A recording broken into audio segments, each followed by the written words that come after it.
todos y bienvenidos una vez más a nuestro podcast Entre Estímulos y Respuestas. En el capítulo de hoy hablaremos acerca del caso de Javier y lo haremos desde la perspectiva de la psicología conductual. Abordaremos dos conductas problemáticas específicas y las analizaremos desde los principios del condicionamiento clásico y operante. Para contarnos acerca de la historia de Javier está nuestra compañera Tatiana. Tatiana, cuéntanos acerca de la historia de este joven. Claro que sí, resulta que Javier es un joven que ha crecido en un contexto profundamente marcado por la violencia. Las relaciones familiares y sociales que ha experimentado han estado teñidas de conflicto, lo que ha influido directamente en su forma de reaccionar ante el mundo tanto emocional como conductualmente. Entre las múltiples manifestaciones conductuales que pueden observarse en su caso, se destacan dos en particular. Las reacciones emocionales intensas, definición operacional. Llanto o ira al escuchar sonidos similares a una pelea o ver noticias violentas.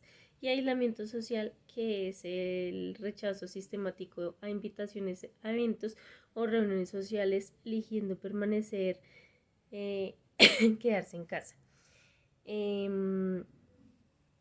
Además, se ha identificado que Javier presenta un patrón de hipervigilancia en situaciones cotidianas, lo que indica un nivel elevado de ansiedad anticipatoria. Por ejemplo, suele evitar lugares con multitudes o con alto ruido, eh, como son los centros comerciales o las reuniones familiares, ya que su cuerpo reacciona como si estuviera en peligro a pesar de no haber una amenaza real. En el ámbito académico, Javier también ha mostrado dificultades de concentración y un bajo rendimiento producto de su estado constante de alerta. Sus profesores han notado que se distrae fácilmente ante cualquier ruido fuerte o discusión en el entorno, lo cual interfiere con su proceso de aprendizaje.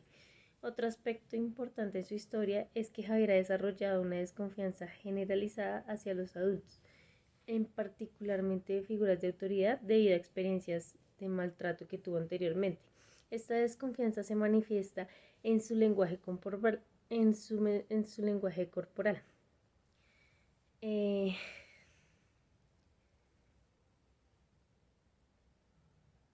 en resumen, Javier es un joven con un historial de violencia y conflicto que ha condicionado fuertemente su manera de relacionarse con los demás y con su entorno. Las manifestaciones conductuales que observamos no son aisladas, sino que forman parte de un patrón aprendido y reforzado a lo largo del tiempo, lo cual analizaremos con más detalle en los siguientes apartados. Yo considero que una de las conductas, abordándola desde el modelo del acondicionamiento clásico, es que Javier ha aprendido a asociar ciertos sonidos con experiencias traumáticas de su pasado, lo que provoca respuestas emocionales intensas incluso en contextos que no representan una amenaza real, como por ejemplo desde el modelo pavloviano. Podemos observar su estímulo incondicionado, que es escuchar gritos o presenciar violencia real. Su respuesta incondicionada es su ansiedad, su miedo y su llanto. Su estímulo condicionado son sonidos similares provenientes de la televisión o del ambiente.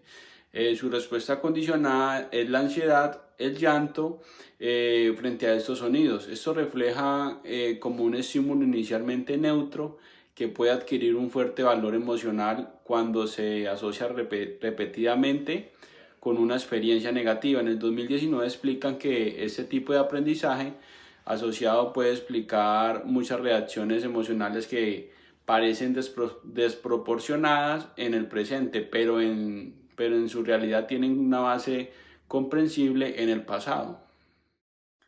Claro que sí, muchachos. Y otra conducta problemática es el aislamiento social.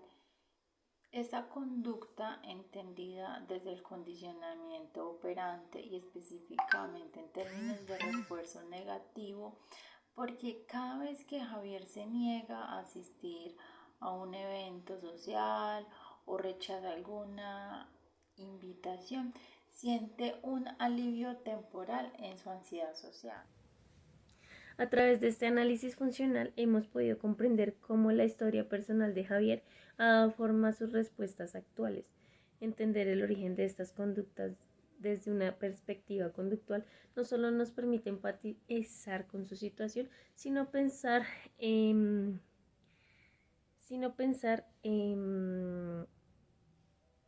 formas de intervención más eficaces. Recomendamos estrategias como la sensibilización sistemática para modificar las respuestas condicionadas y el uso del reforzamiento positivo para fomentar nuevas conductas sociales más adaptivas. Gracias por habernos acompañado en este recorrido del aprendizaje de la conducta humana. Hasta la próxima.